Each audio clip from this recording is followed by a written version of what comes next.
말씀 히브리서 9장 27절 28절 함께 읽겠습니다. 시작. 사람이 한 번 죽는 것은 정해진 일이요 그 뒤에는 심판이 있습니다. 이와 같이 그리스도께서도 많은 사람의 죄를 짊어지시려고 단 한 번 자기 몸을 제물로 바치셨고 두 번째로는 죄와 상관없이 자기를 기다리고 있는 사람들에게 나타나셔서 구원하실 것입니다. 아멘. 아멘. 오늘은 지난주에 이어서 지난주에 우리는 복음에 대해서 함께 말씀을 우리는 보았습니다. 오늘은 하나님의 은혜로 그렇게 구원 얻은 사람들이 이 땅에서 어떻게 영생을 준비해야 하는가에 대한 말씀으로 말씀을 함께 나누려고 합니다. 예수님께서 두 번째로 오실 때는 죄와 상관없이 거룩한 삶으로 주님을 기다리고 있는 자들에게 나타나셔서 그들을 구원하실 것이다 라고 이렇게 말씀하십니다. 자, 예수 그리스도를 믿어 구원을 얻은 사람들에게는 영생, 곧 하나님과 함께 영원히 사는 삶이 약속되어 있습니다. 구원받은 이후의 삶은 유월절 어린 양의 피의 은혜로 사망의 권세로부터 구원을 얻은 이스라엘 백성이 약속의 땅에 들어가기 위해서 애굽을 떠나온 이유와 같습니다. 예수 그리스도를 믿어 구원을 얻은 성도들에게 영생천국이 약속되어 있습니다.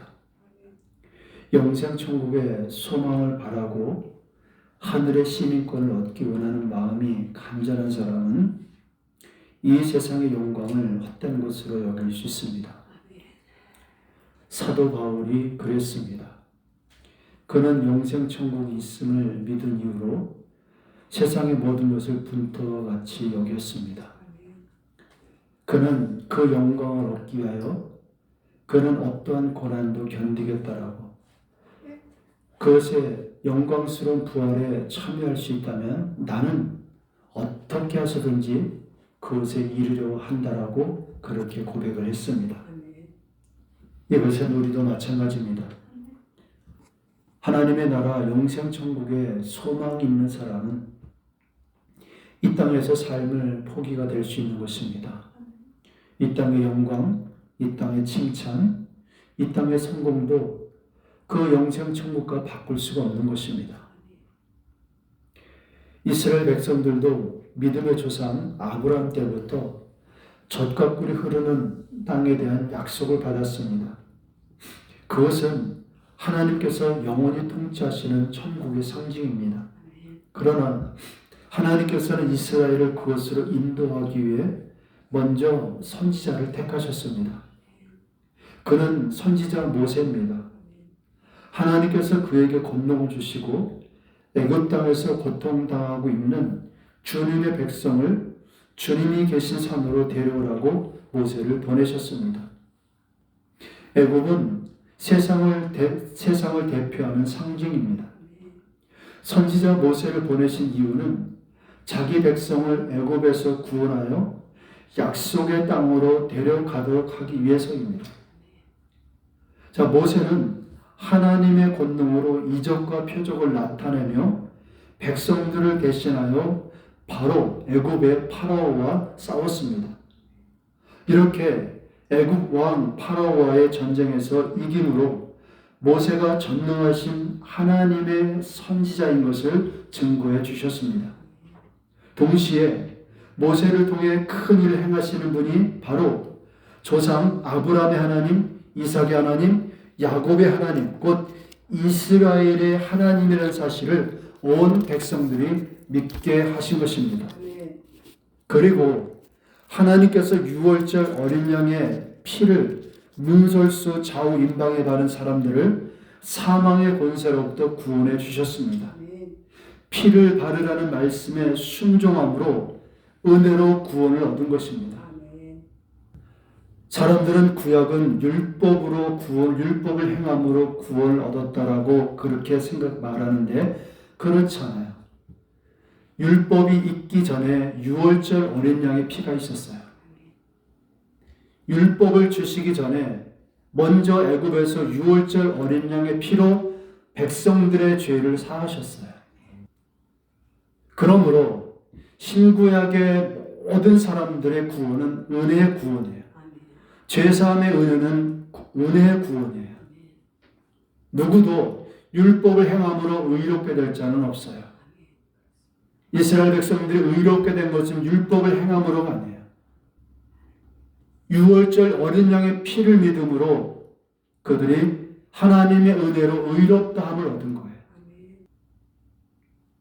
그리고 율법은 의롭다함을 얻은 이후 하나님의 성산 시내산에 데리고 나와서 그곳에서 주신 거예요. 왜? 의롭게 되었고 거룩하게 되었기 때문에 그 거룩함을 지킬 수 있는 말씀을 주신 거예요. 자, 그런데 애굽을 떠나서 약속의 땅에 들어가기 위해서는 애굽을 떠나야 하는 결단이 있어야 합니다. 그리고 하나님께서 세우신 선지자 모세의 지시를 따라야만 합니다. 다른 이름이 없습니다. 하나님께서는 또한 모세와 같은 선지자를 약속하셨어요. 바로 우리의 구원자 나사렛 예수 그리스도이십니다. 다른 이름은 없습니다.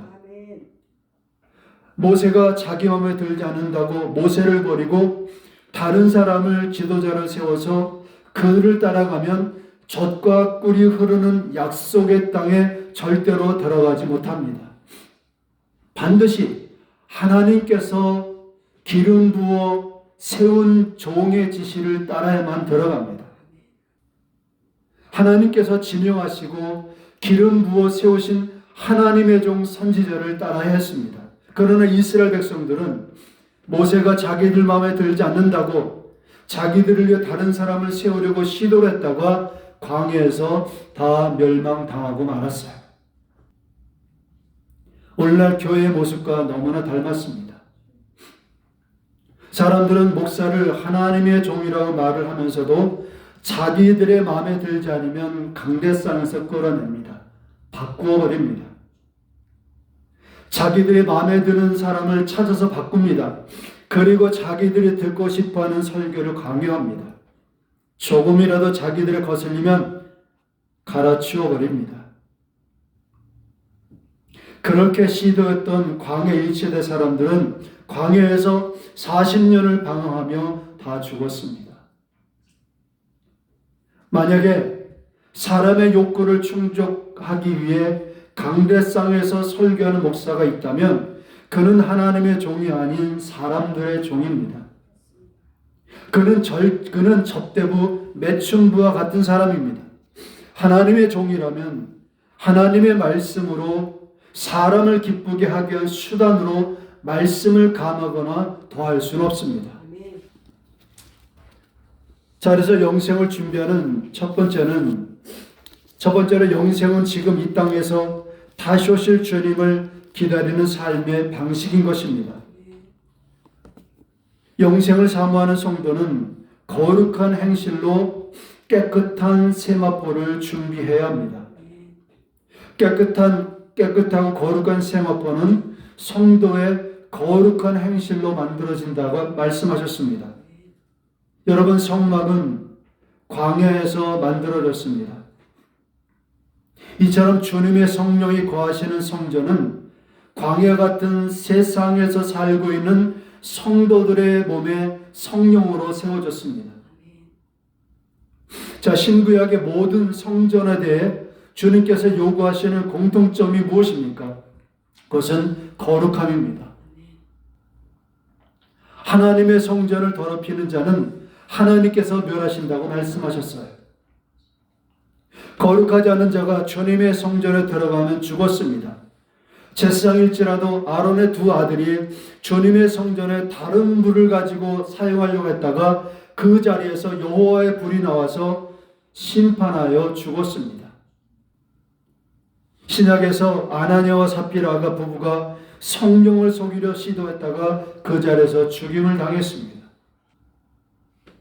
고린도전서 3장 16절 17절에 여러분은 하나님의 성전이며 하나님의 성령이 여러분 안에 거하신다는 것을 알지 못합니까?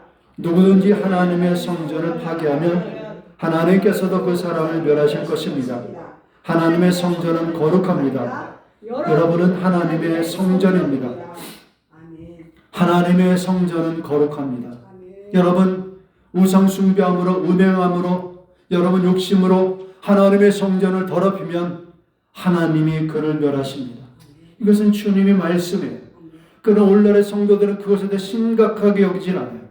죄 짓는 것에 음행하는 것에서 우상 숭배하는 것에서 심각하게 여기질 않아요. 그래서 한국의 점집이요 교회 권사들이 먹여 살린대요. 웃기지 않습니까? 교회 권사들이 아니면 점쟁이들이 밥을 굶는데요. 특히 대학 입시 시험이 있는 날은 더하대요. 문전성시를 이룬대요. 그러면서도 죽으면 천국에 간다고 말하는 것은 그것은 하나님을 너무나 모독하는 거예요. 모욕하는 거예요. 히브리서 12장 14절의 말씀처럼 14절의 말씀처럼 거룩하지 않고는 아무도 주님을 뵐 수 없다라고 말씀하셨어요. 여러분 모두는 하나님의 성령이 계시는 하나님의 성전입니다. 할렐루야. 예수 그리스도의 피값으로 사신 하나님의 성전입니다. 그러므로 그 성전에 다른 가증한 것을 가지고 있어서는 안 돼요. 그 성전에다 음행을 저지른 자가 돼서는 안 돼요. 성경은 믿음으로 구원을 얻은 이후에 어떻게 영생을 준비하며 살아야 하는지를 명확히 가르쳐 줍니다. 하나님을 경외하고 순종함으로 예수님을 따르는 것입니다. 계시록 14장 6절 7절 나는 또 다른 천사가 하늘 한가운데서 날아다니는 것을 보았습니다. 그에게는 땅에 살고 있는 사람과 모든 민족과 종족과 언어와 백성에게 전한 영원한 복음이 있었습니다. 그는 큰 소리로 외쳤습니다. 너희는 하나님을 두려워하고 그분께 영광을 돌려라. 하나님께서 심판하실 때가 이르렀다. 하늘과 땅과 바다와 물의 근원을 만드신 분께 경배하여라. 할렐루야. 여러분 이것이 구원받은 이후에 성도들이 순종해야 될 복음입니다. 예수 그리스도의 보혈의 은혜로 우리는 죄사함의 은혜를 얻습니다. 그러나 영생으로 인도하는 복음은 영원한 복음, 하나님을 두려워하고 하나님께 영광을 돌리며 하나님만을 예배하라. 하나님께서 심판을 하시라 정하셨다는 이 말씀에 우리는 순종하며 살아야 합니다. 요한복음 17장 3절에 영생은 곧 유일하신 참 하나님과 그가 보내신 자 예수 그리스도를 아는 것이니이다. 아멘. 여러분 하나님에 대해서 예수님에 대해서 여러분은 얼마나 알고 계십니까? 성경에 하나님께서 직접 하나님 자신에 대해서 자신의 이름에 대해서 소개한 말씀들이 있습니다. 거기에 몇 개 구절만 여러분에게 소개해드리면 자 성경에서 여호와 하나님께서는 직접 나는 무엇이다 자신을 계시하신 구절이 여러분들 나와 있습니다. 하나님께서 자신의 정체성과 속성을 나는 무엇이다 라는 표현으로 나타나신 대표적인 말씀들을 정리했는데 첫 번째로 나는 스스로 있는 자니라. 출애굽기 3장 14절에 하나님이 모세에게 이르시되 나는 스스로 있는 자니라. 또 이르시되 너는 이스라엘 자손에게 이와 같이 이르기를 스스로 있는 자가 나를 너에게 보내셨다 하라 하시고 여러분 하나님은 나는 스스로 있는 자다라고 말씀하셨어요. 또 나는 여호와니라. 출애굽기 6장 2절 3절에 하나님이 모세에게 말씀하 이르시되 나는 여호와니라. 내가 아브라함과 이삭과 야곱에게 전능의 하나님으로 나타났으나 나의 이름은 여호와로는 그들에게 알리지 아니하였고 하나님 스스로가 나는 야훼 하나님 야훼다. 나는 여호와 하나님이다라고 말씀하셨습니다. 또 나는 너희 하나님 여호와다라고 말씀하셨습니다. 레위기 14장 44절에 나는 너희 하나님 여호와라. 너희는 그런즉 몸을 구별하여 거룩하게 하고. 여러분, 하나님은 나는 너희의 하나님이다라고 말씀하셨습니다. 자, 그래서 나는 여호와, 나 외에는 다른 이가 없나니 나밖에 신이 없다고 또 말씀하셨어요. 이사야서 말씀 보시겠습니다. 나 곧 나는 여호와라, 나 외에는 구원자가 없느니라. 나는 여호와라, 나 외에는 다른 이가 없나니 나밖에 신이 없느니라. 나는 하나님이라, 나 외에는 다른 이가 없느니라. 나는 하나님이라, 나 같은 이가 없느니라. 여러분, 하나님은 하나님 한 분만이 유일하신 하나님, 유일한 신이며 유일한 왕이시며 유일하게 인간들이 우리가 믿고 따라야 될 전능하신 하나님이신 것입니다. 다른 이는 없습니다. 또 나는 각 사람의 행위를 심판한 여호와다라고 말씀하셨어요. 에스겔 15장 7절, 20절, 37절에 내가 그들을 대한즉 그들이 그 불에서 나와도 불이 그들을 사르리니 내가 그들을 대적할 때 내가 여호와인 줄 너희가 알리라. 이스라엘 족속아, 내가 너희의 악한 길과 더러운 행위대로 하지 아니하고 내 이름을 위하여 행한 후에야 내가 여호와인 줄을 너희가 알리라. 주 여호와의 말씀이니라. 너희 위에 힘줄을 두고 살을 입히고 가죽으로 덮고 너희 속에 생기를 넣으리니 너희가 살아나리라. 또 내가 여호와인 줄을 너희가 알리라 하셨다 하라. 할렐루야. 예수님께서도 나는 무엇이다라는 말씀으로 자신에 대해서 말씀하셨어요. 예수님께서 나는 생명의 떡이다, 나는 세상의 빛이다, 나는 선한 목자다, 나는 부활이요 생명이다, 나는 길이요 진리요 생명이다, 나는 참 포도나무다. 이것은 출애굽기 3장 14절에 나는 스스로 있는 자와 연결되어서 예수님께서 바로 여호와 하나님이심을 계시하는 선언인 것입니다. 우리가 하나님을 사랑의 하나님, 사랑의 예수님이라는 말을 많이 씁니다. 그러나 여러분, 사랑과 공의는 하나님의 본질이요 속성입니다. 하나님은 사랑이실 뿐만 아니라 어떤 하나님은 공의이기도 하십니다. 그래서 성경에서 하나님은 사랑이시라 또는 하나님은 사랑이다, 이 말씀은 요한일서의 4장에서 약 딱 2번 나오는 것을 알 수 있습니다. 함께 읽어보겠습니다. 시작. 사랑하지 아니하는 자는 하나님을 알지 못하나니 이는 하나님은 사랑이시니라. 하나님 우리를 사랑하시는 사랑을 우리가 알고 믿었으니 하나님은 사랑이시라. 사랑 안에 거하는 자는 하나님 안에 거하고 하나님도 그 안에 거하시느니라. 여러분, 오늘날 사람들이 주님에 대해서 말하는 하나님과 성경에서 말하는 하나님에 대해서 너무나 다르지 않습니까? 사도 요한조차도 하나님은 사랑이시다라고 했지 사랑의 하나님이라고 말하지 않아요. 사랑의 예수님이라고 말하지 않아요. 우리의 쓰는 단어는 곧 우리 자신을 의미해요. 우리가 하나님을 어떻게 호칭하느냐, 그것이 우리의 신앙의 태도가 돼요. 여러분, 예를 들어서 기도할 때 한번 해보세요.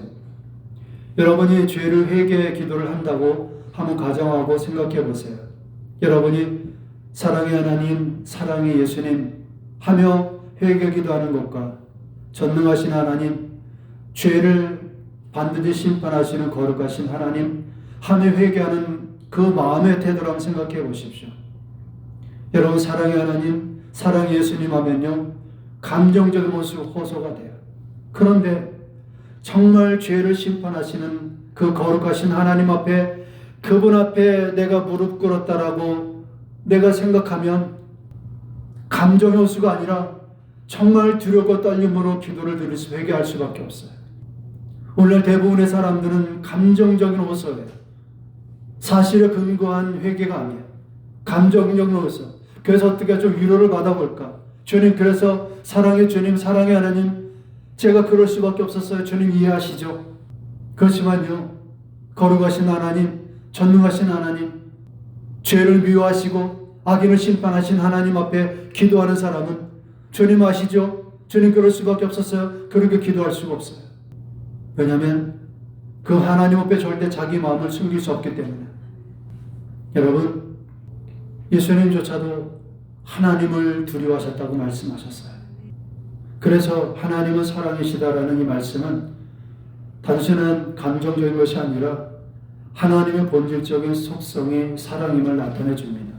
즉, 하나님께서 사랑 그 자체이시며 하나님의 모든 행위는 그 본질적 사랑에서 비롯된다는 뜻입니다. 그러나 동시에 공의의 하나님이십니다.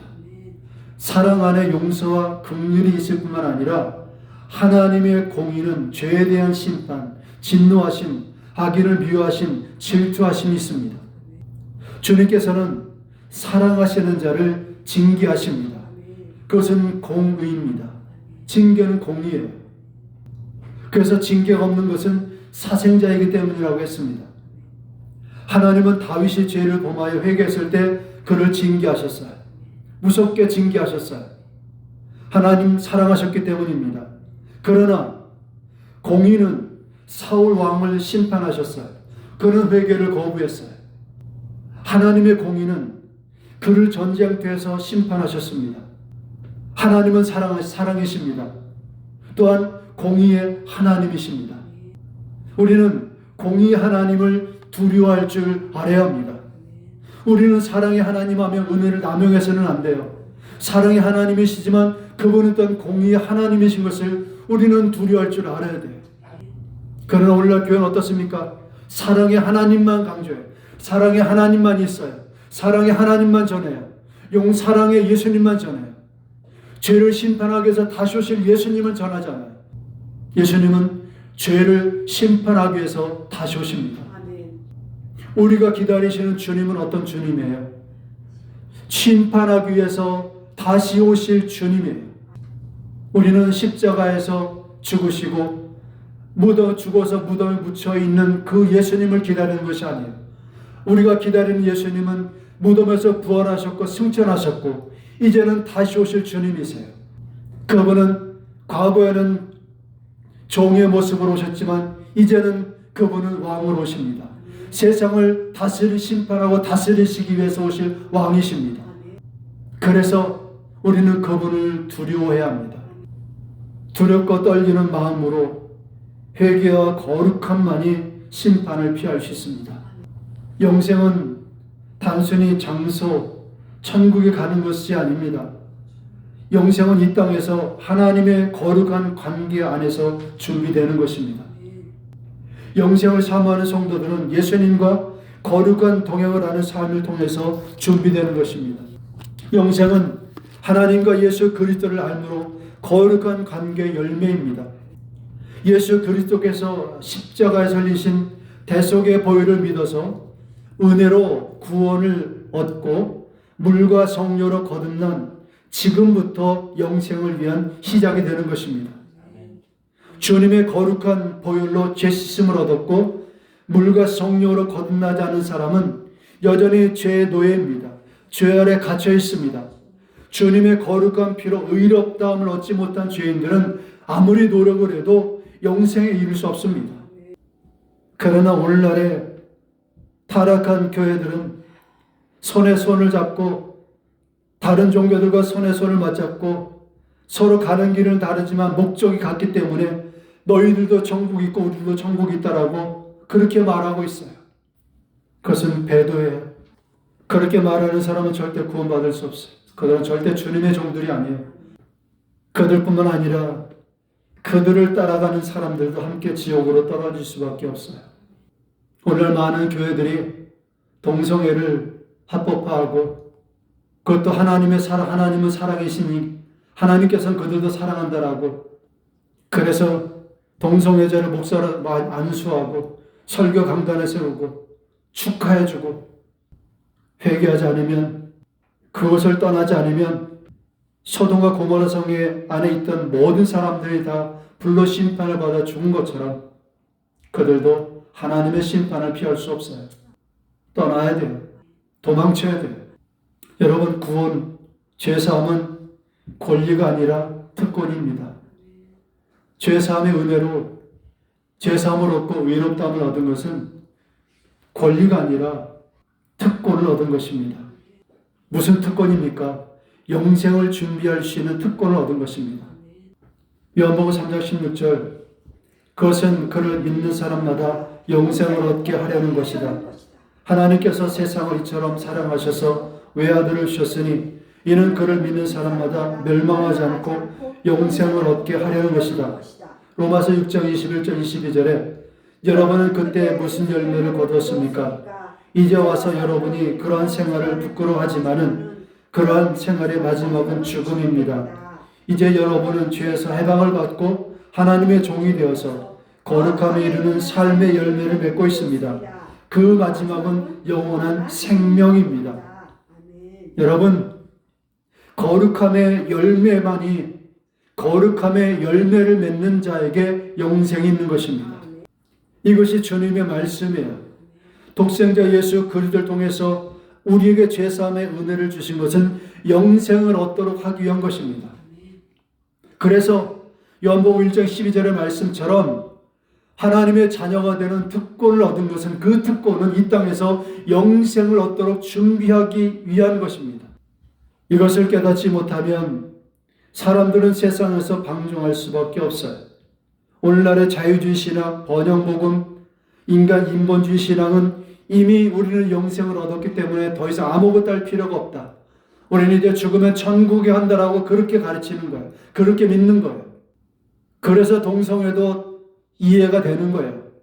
낙태를 하고 이혼하고 무슨 짓을 해도 천국에 가는 것은 하나님이 하실 일이지 내가 할 일은 아니야. 그렇게 결론을 내버리는 거예요. 그리고 자기들 마음대로 사는 거예요. 그렇게 해서 가는 천국이면 이 땅보다 무엇이 더 낫겠습니까? 세상의 강도들은 다 거기가 있는데 차라리 지옥이 낫지 않겠습니까? 그럴 거면. 그렇잖아요. 대신 지옥에는 그런 사람도 없을 거 아니에요. 다 지옥 천국에 가 있으니까. 좀 지나친 표현일 수 있겠습니다만 여러분, 절대로 죄인은 하나님 나라에 들어갈 수 없어요. 죄를 가지고는 하나님 나라에 들어갈 수 없어요.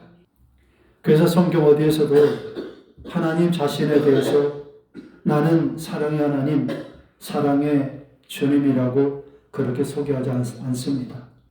사랑의 하나님, 사랑의 예수님, 좋으신 하나님은 인본주의와 번영신앙과 자유주의 신학에 만들어낸 현대적인 용어입니다. 그들이 말하는 사랑의 하나님, 사랑의 예수님은 죄만 미워하고 죄인은 사랑하시는 주님입니다. 인본주의가 믿는 하나님은 사랑하시고 용서하시고 심판하지 않으시고 무조건 다 용서하시는 사랑의 하나님입니다. 인본주의 신앙은 주객이 바뀌어서 사람이 하나님의 자리를 차지하고 있습니다. 사람이 중심이에요. 여러분, 그렇지 않습니까? 여러분, 제가 정지하기 위해서 말씀드린 것이 아니에요. 한번 여러분들 기회가 있으면 한번 주변 교회를 한번 보십시오. 정말 하나님이 중심되어 있는 교회인가? 하나님이 중심되어 있는 교회면은 하나님의 말씀을 따라서 거룩하라고 회개하라고 다시 오실 주님을 기다리라고 그렇게 말하지 않을 수 없어요. 설교하지 않을 수 없어요. 그러나 그런 설교가 없어요.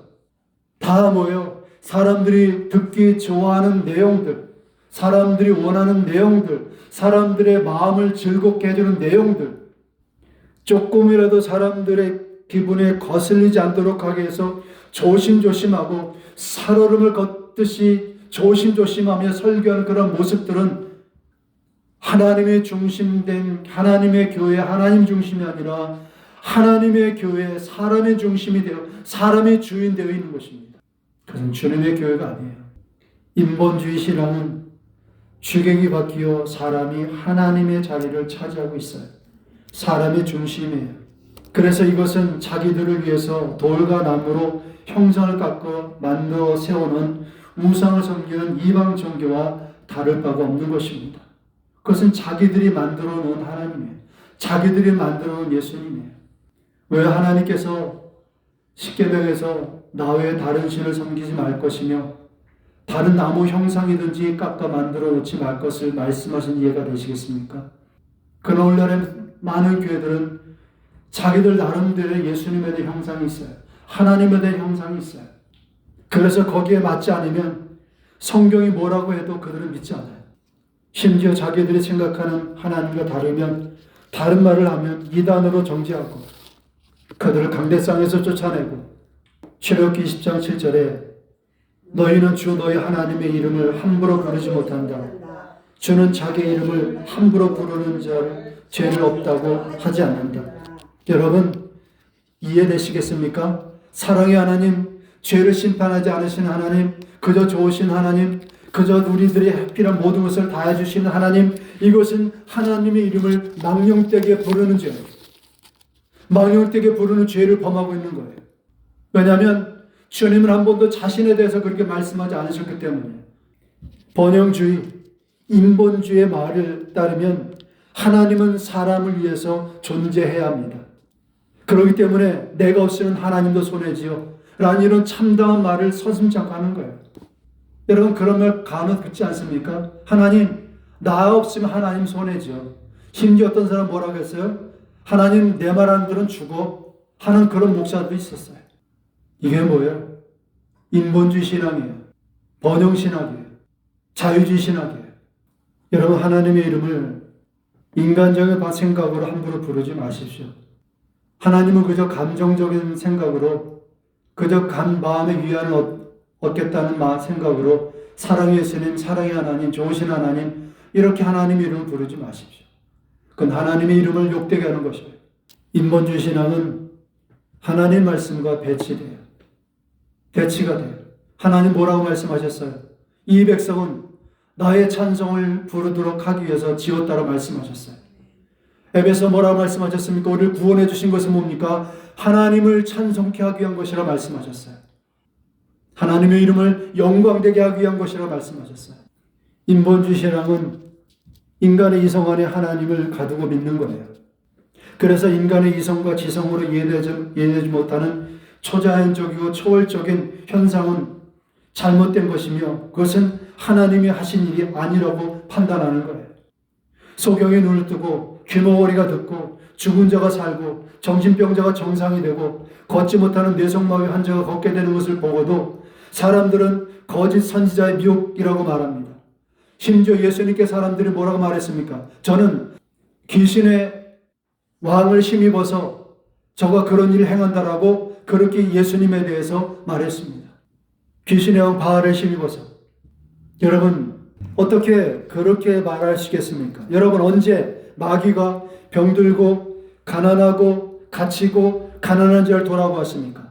마귀는 죽이고 파괴하는 자입니다. 거짓의 압입니다. 하나님께서 행하신 일을 자기 한 것처럼 속이는 자입니다. 자신이 저지른 악한 일도 하나님이 하신 것처럼 속이는 자입니다. 하나님께 뒤집어 씌우는 자입니다. 그런데 어떻게 그가 그런 선한 일을 할 수 있겠습니까? 하나님을 우리 인간의 이성 안에 가두려고 하지 마십시오. 하나님은 초자연적이고 초월적인 우초우주적인 하나님이십니다. 하나님은 자신을 스스로 나는 사랑의 하나님이다. 나는 좋은 하나님이다. 나는 너희의 친구 같은 주님이다라고 소개하지 않습니다.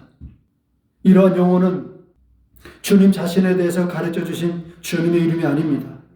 나는 스스로 있는 존재다. 나는 전능한 하나님이다. 나는 너희가 두려워야 될 하나님이다. 나는 거룩한 하나님이다. 나는 질투하는 하나님이다. 나는 영광받게 합당한 하나님이다라고 하나님 스스로에게 자신에 대해서 말씀하셨어요. 우리는 이 하나님을 믿어야 돼요. 이 하나님께 순종해야 돼요. 레위기 11장 44절 45절 나는 주 너희 하나님이다. 그러므로 너희는 몸을 구별하여 바쳐서 거룩한 사람이 되어야 한다. 내가 거룩하니 너희도 거룩하게 되어야 한다. 땅에 기어다니는 어떤 너희가 자신을 부정하게 하여서는 안 된다. 나는 너희 하나님이 되려고 너희를 이집트 땅에서 데리고 나온 주다. 내가 거룩하니 너희도 거룩하게 되어야 한다. 여러분 주님께서 뭐라고 말씀하셨습니까? 나는 너희를 이집트 땅에서 데리고 나온 주다.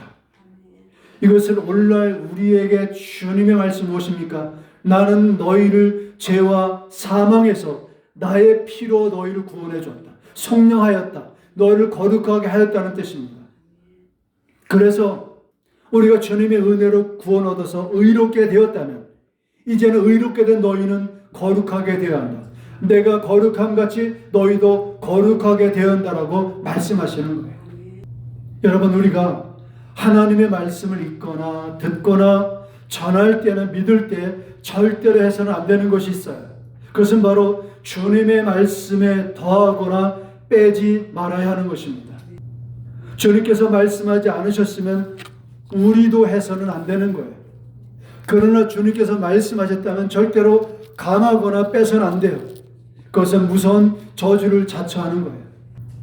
영생을 준비한 두 번째는 말씀과 기도로 늘 깨어 있으면서 주님을 기다려야 합니다.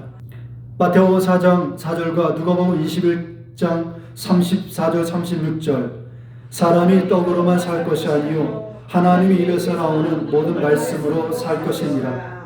너희는 스스로 조심하여 방탕과 술 취함과 세상살이의 걱정으로 너희의 마음이 짓눌리지 않게 하고 또한 그 날이 덫과 같이 너희에게 닥치지 않게 하여라.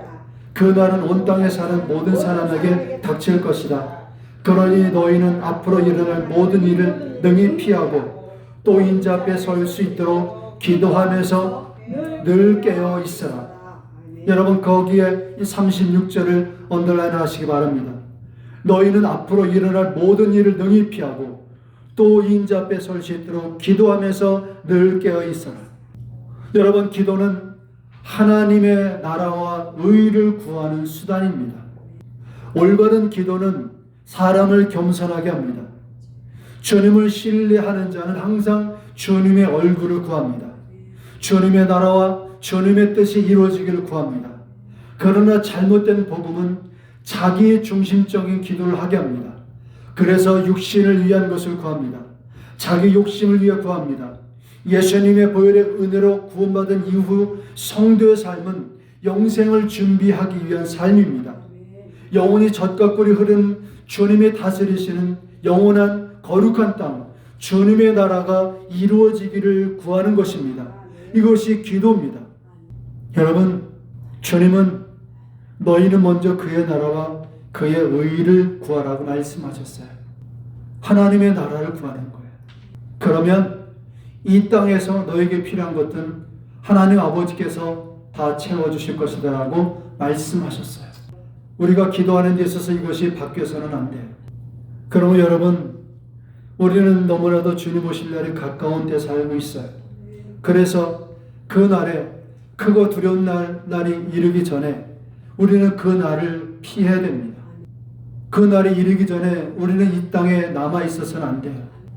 영생을 준비하는 세 번째는 죄에서 떠나 세상과 구별된 거룩한 삶으로 주님을 기다려야 합니다.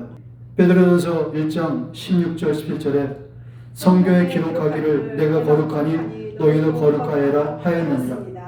그리고 사람을 겉모양으로 판단하지 않으시고 각 사람의 행위들을 심판하시는 분을 여러분이 아버지라고 부르고 있으니 여러분은 나그네의 삶을 사는 동안 두려운 마음으로 살아가십시오. 여러분, 나그네의 삶입니다. 우리는 나그네와 같은 삶이에요. 그것은 뭡니까? 본향이 있다는 뜻이에요. 그러므로 우리는 그 본향을 위해 살아갈 때 이 땅에서는 두려운 마음으로 살아가야 돼요. 죄에 빠질까 두려운 마음으로 우리는 살아가야 돼요. 하나님께 범죄할까 두려운 마음으로 살아가야 돼요. 하나님께서는 분명히 심판하시는 분이세요. 그러므로 구원받은 성도는 더 이상 죄 가운데 머물러 있을 수 없어요. 로마서 6장 1절 5절. 그러면 우리가 무엇이라고 말하겠습니까? 은혜를 더하게 하려고 여전히 죄 가운데 머물러 있어야 하겠습니까? 그럴 수 없습니다. 우리는 죄에는 죽은 사람인데 어떻게 죄 가운데서 그대로 살 수 있겠습니까? 침례를 받아 그리스도 예수와 하나가 된 우리는 모두 침례를 받을 때 그와 함께 죽었다는 것을 여러분은 알지 못합니까? 그러므로 우리는 침례를 통하여 그의 죽으심과 연합함으로써 그와 함께 묻혔던 것입니다. 그것은 그리스도께서 아버지의 영광으로 말미암아 죽은 사람들 가운데서 살아나신 것 같이 우리도 또한 새 생명 안에서 살아가기 위함입니다. 우리가 그의 죽으심과 같은 죽음을 죽어서 그와 연합하는 사람이 되었으면 우리는 부활에 있어서도 또한 그와 연합하는 사람이 될 것입니다. 할렐루야. 여러분, 우리가 그리스도와 같이 우리가 거룩한 삶을 살면 우리도 그리스도께서 죽은 자 가운데 부활하신 같이 우리도 그와 같이 부활할 것이라고 말씀하는 거예요. 우리의 삶이 주님의 삶과 달라서는 안 되는 거예요. 주님께서 이 땅에서 3년 6개월 사신 이유가 뭡니까? 그 삶을 낱낱이 보여주시고 기록하신 이유가 무엇입니까? 예수 그리스도를 믿고 구원받은 성도들이 그런 삶을 살아야 한다라고 말씀한 거예요. 그것을 가르쳐 주게 한 것이었습니다. 그래서 예수님이 12제자들이 그렇게 살았어요. 그리고 12제자들이 그 삶을 보여주었어요. 그리고 그것을 기록하였어요. 그것은 거룩한 삶이었어요. 회개가 거룩한 삶이었어요. 죄와 타협하지 않은 삶이었어요. 하나님을 경외하는 삶이었어요. 천국을 사모하는 삶이었어요. 다시 오실 주님을 기다리는 삶이었어요. 그들은 매일 성령님의 도우심을 힘입어서 매일매일 점점 거룩한 삶으로 나갔어요. 그것이 주님의 지성소를 향한 삶입니다. 그래서 거룩은 영생의 백성에게 마땅한 삶의 모습이에요. 히브리서 9장 21절 28절에 사람이 한 번 죽는 것은 정해진 일이요 그 뒤에는 심판이 있습니다. 이와 같이 그리스도께서도 많은 사람의 죄를 짊어지시려고 단 한 번 자기의 몸을 제물로 바치셨고 두 번째로는 죄와는 상관없이 자기를 기다리고 있는 사람에게 나타나셔서 구원하실 것입니다. 여러분, 우리는 두 번째로 오시는 주님을 기다리는 거예요. 그분은 죄와 상관없이 거룩함으로 자기를 기다리고 있는 사람들에게 나타나셔서 그들을 구원하실 것입니다. 인본주의 신앙에서 벗어나지 않으면 절대로 그들은 영생을 이룰 수 없습니다. 물론 영생을 이룰 수 있어요. 영원한 지옥으로. 여러분, 사람은 구원을 받든 구원받지 못하든 사람은 죽음으로 끝나는 것이 아니에요. 죽는 순간 사람은 영생으로 이어집니다. 그 영생은 천국과 지옥입니다. 그래서 주님은 우리에게 그 영생의 삶에 있어서 영원한 천국을 가르치시고 소개해 주시고 그 천국에 이를 수 있도록 대신 죽어주셨고 구원해 주셨고 성령을 통하여서 죄에 대해서 의에 대해서 심판에 대해서 깨닫게 해주셔서 우리로 하여금 영생을 준비하도록 하게 하시는 것. 천국에서 영생을 말합니다. 그래서 화평함과 거룩함이 없이는 아무도 주를 뵐 수 없습니다. 히브리서 12장 14절 15절에 모든 사람과 더불어 화평하게 지내고 거룩하게 살기를 힘쓰십시오. 거룩해지지 않고서는 아무도 주님을 뵙지 못할 것입니다.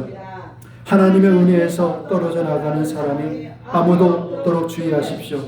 또 쓴뿌리가 돋아나서 괴롭게 하고 그것으로 많은 사람이 더러워지는 일 없도록 주의하십시오. 또 음행하는 자나 음식 한 그릇에 장자를 팔 넘긴 에서와 같이 속된 사람이 생기지 않도록 주의하십시오. 로마서 6장 22절 23절에 이제 여러분은 죄에서 해방을 받고 하나님의 종이 되어서 거룩함에 이르는 삶의 열매를 맺고 있습니다. 그 마지막은 영원한 생명입니다. 죄액 샀은 사망이요 하나님의 선물은 우리 주 예수 그리스도 안에 누리는 영원한 생명입니다. 할렐루야. 여러분, 여기에 죄 삭은 사망이라는 말씀은 로마에 있는 성도들에게 전해진 말씀이에요. 이것은 불신자들에게 전한 말씀이 아니에요. 그러나 오늘날 너무나 많은 사람들이 이 말씀이 예수를 믿지 않은 불신자들에게만 해당되는 것을 여겨요. 예수 그리스도를 믿고 의롭다함을 얻은 자들이 다시금 죄에 빠지면, 그래서 그 죄를 회개하지 않는다면 그 죄의 삭은 사망이에요. 영원한 사망이에요. 하나님의 영광을 이루지 못하는 거예요. 여러분, 서신서는요 세상에 믿지 않은 사람들에게 보내진 서신이 아니에요. 서신서는요 그 당시에 초대교회 목숨을 걸고 예수님을 믿는 사람들에게 전해진 하나님의 말씀이에요. 그럼에도 그들에게 하나님 뜻대로 행하지 않은 자는 천국에 들어갈 수 없어. 거룩하지 않은 자는 주님의 나라에 들어갈 수 없어. 죄 삭은 사망이야 라고 그들에게 보내준 하나님의 말씀이에요. 거룩하라고. 누구에게요? 믿지 않는 사람들에게. 아니요.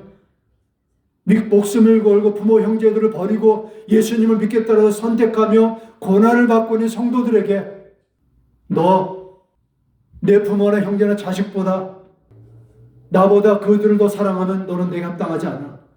그렇게 말씀하시는 거예요. 그 말씀을 예수님이 제자들에게 하신 말씀이세요. 여러분, 성경은 대부분, 사실은 성경은 다 누구에게 하신 말씀이에요? 하나님의 백성들에게 하신 말씀이에요. 불신자들에게, 안 믿는 사람들에게 하시는 말씀이 아니에요.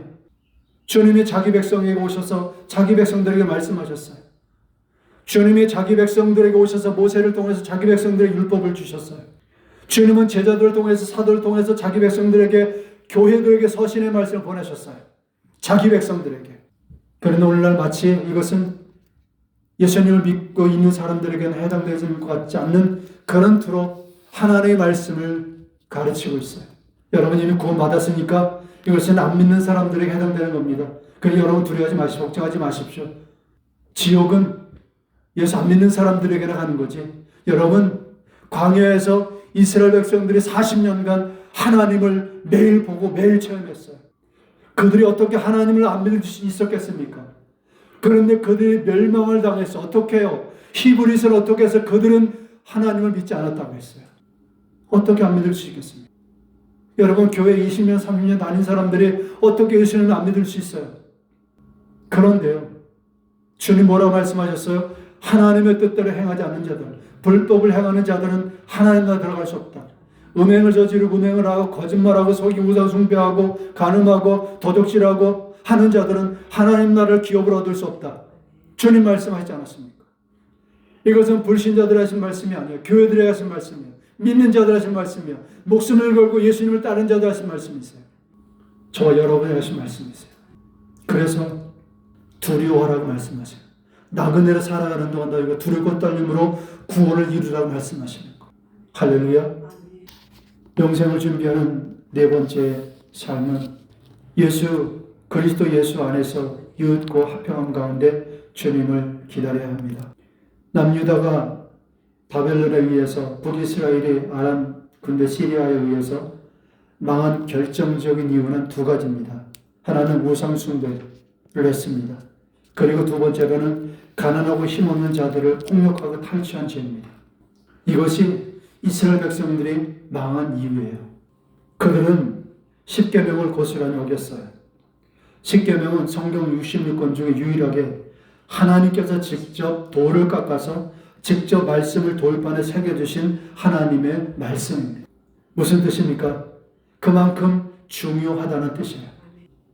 십계명은 인류의 모든 것을 심판하시는 하나님의 법의 기준이에요. 모든 사람들이 행하는 죄의 범주는 이 십계명 안에 다 있습니다. 이 십계명의 범주 안에 다 걸립니다. 그래서 하나님께서는 이 마지막 때 사람들 심판하실 때 이 계명으로 심판하시는 거예요. 왜? 이것이 하나님의 법이기 때문입니다. 그래서 우리가 한번 십계명을 한번 보겠습니다. 출애굽기 20장에 보면 십계명의 말씀을 한번 읽어보겠습니다. 시작. 이 모든 말씀은 하나님이 하신 말씀이다. 나는 너희를 이집트 땅 종살이하던 집에서 이끌어낸 주 너희 하나님이다. 너희는 내 앞에서 다른 신들을 섬기지 못한다. 너희가 섬기려고 위로 하늘에 있는 것이나 아래로 땅에 있는 것이나 땅 아래 물속에 있는 어떤 것이든지 그 우상을 만들지 못한다. 너희는 그것들에게 절하거나 그것들을 섬기지 못한다. 나 주 너희 하나님은 질투하는 하나님이다. 나를 미워하는 사람에게는 그 죄값으로 본인뿐만 아니라 3, 4대 자손에게까지 벌을 내린다. 그러나 나를 사랑하고 나의 계명을 지키는 사람에게는 수천 대 자손에게 이르기까지 한결같은 사랑을 베푼다. 너희는 주 너희 하나님의 이름을 함부로 부르지 못한다. 주는 자기 이름을 함부로 부르는 자를 죄 없다고 하지 않는다. 안식일을 기억하여 그날을 거룩하게 지켜라. 너희는 엿새 동안 모든 일을 힘써 하여라. 너희 부모를 공경하여라. 그래야 너희는 주 너희 하나님이 너희에게 준 땅에서 오래도록 살 것이다. 살인하지 못한다. 간음하지 못한다. 도둑질하지 못한다. 너희 이웃에게 불리한 거짓 증언을 하지 못한다. 너희 이웃의 집을 탐내지 못한다.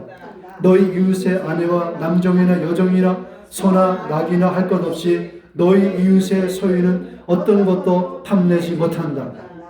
그런데 이스라엘 백성들이 하나님께서 주신 약속의 땅, 젖과 꿀이 흐르는 땅에 들어가서 이것을 어긴 거예요. 우상을 섬겼을 뿐만 아니라 부모를 거역하였고, 살인을 저질렀고, 간음하였고, 도둑질하였고, 이웃의 거짓 증언을 하였고, 이웃의 걸 탐하였고, 남의 아내와 간음하였고. 그래서 하나님께서 그 땅이 그들을 토해냈다고 하셨어요. 너무나 그들의 죄가 더러워서 그 땅이 그 백성을 토해냈다고 했어요. 이것은 오늘날 우리에게도 마찬가지예요. 우리가 이 말씀의 법을 따르지 않고 법을 어기면 토함을 당하는 거예요. 토함을 당하는 거예요. 이 말씀, 이 계명을 지키지 않으면 하나님 나라로 들어갈 수 없어요. 나는 여러분에게 율법을 행함으로 의롭게 되라 말씀을 드리는 것이 아니에요. 이미 우리는 예수 그리스도의 보혈의 은혜로 의롭게 되었어요. 의롭다함을 얻었어요. 거룩함을 얻었어요. 그래서 거룩함을 얻었고 죄와 상관없는 의롭다함을 얻은 자들이기 때문에 우리는 이 거룩함을 지켜야 되는 거예요. 유지해야 되는 거예요. 그것을 위해서 하나님께서 하나님의 성령을 우리에게 부어주셨어요. 하나님의 성전을 삼아주셨어요. 그래서 그 성전을 갖다 거룩한 성전을 이런 죄로 인해서 더럽혀서는 안 되는 거예요. 말씀하셨잖아요. 누구든지 하나님의 성전을 더럽히면 내가 그를 파괴하겠다고, 죽이겠다고. 에베소 2장 10절에 우리는 그의 만드신 바라 그리스도 예수 안에서 선한 일을 위하여 지으심을 받은 자니. 여러분, 영생을 받은 성도들은 선한 일을 통해서 하나님의 사랑을 이웃에게 흘러보내며 살아야 합니다. 용서와 나눔, 섬김, 전도, 선행 등 이런 거룩한 행실로, 즉 성도들은 주님의 말씀에 순종하는 삶을 통해 주님을 경외함과 사랑을 보임으로 영생을 사모하고 주님을 기다리고 있음을 주님께 보이는 것입니다. 두 번째로 나타나실 때 말씀하시기를 9장 15에서 9장 28절에 이와 같이 그리스도께서도 많은 사람 죄를 짊어지시려고 단 한 번 자기의 몸을 제물로 바치셨고 두 번째로는 죄와 상관없이 자기를 기다리고 있는 사람에게 나타나셔서 구원하실 것입니다. 거룩함입니다. 화평함과 거룩함이에요. 이 화평함과 거룩함이 없이는 아무도 주를 뵐 수 없어요. 영생을 준비하는 다섯 번째 삶은 세상을 본받지 않고 하늘의 소망을 소망하며 주님을 기다리는 것입니다. 로마서 12장 1절 2절에 여러분의 몸을 하나님께서 기뻐하실 거룩한 산제물로 드리십시오. 이것이 여러분이 드릴 합당한 예배입니다.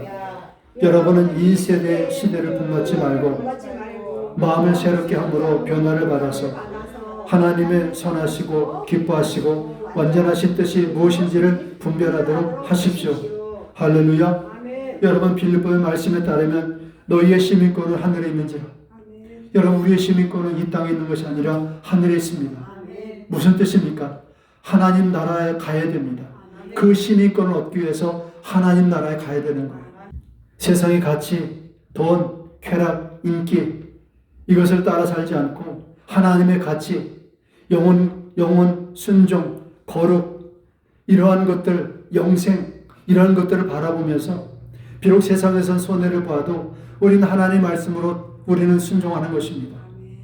할렐루야. 절대로 현재 당하는 고난 때문에 낙심하지 마시고 고난 이후에 올 하나님의 나라 그 영광을 바라보며 오늘을 견디시기 바랍니다. 인내하시기 바랍니다. 요한일서 2장 3장 2절 3절에 사랑하는 여러분, 이제 우리는 하나님의 자녀입니다. 앞으로 우리가 어떻게 될지는 아직 밝혀지지 않았습니다만 그리스도께서 나타나시면 우리도 그와 같이 될 것임을 압니다. 그때 우리가 그를 참모습대로 뵙게 될 것이기 때문입니다. 그런 소망을 두는 사람은 누구나 그가 깨끗하신 것 같이 자기를 깨끗하게 합니다. 여러분, 주님께서 부활하실 때 입으셨던 그 몸을 우리에게 주신다고 말씀하십니다. 그러므로 그것을 소망하는 사람은 주님께서 이 땅에서 거룩하게 사신 것 같이 자기도 거룩하게 살아야 한다라고 말씀하는 것입니다. 여섯 번째로 말씀에 순종하는 거룩함으로 다시 오실 주님을 기다려야 합니다.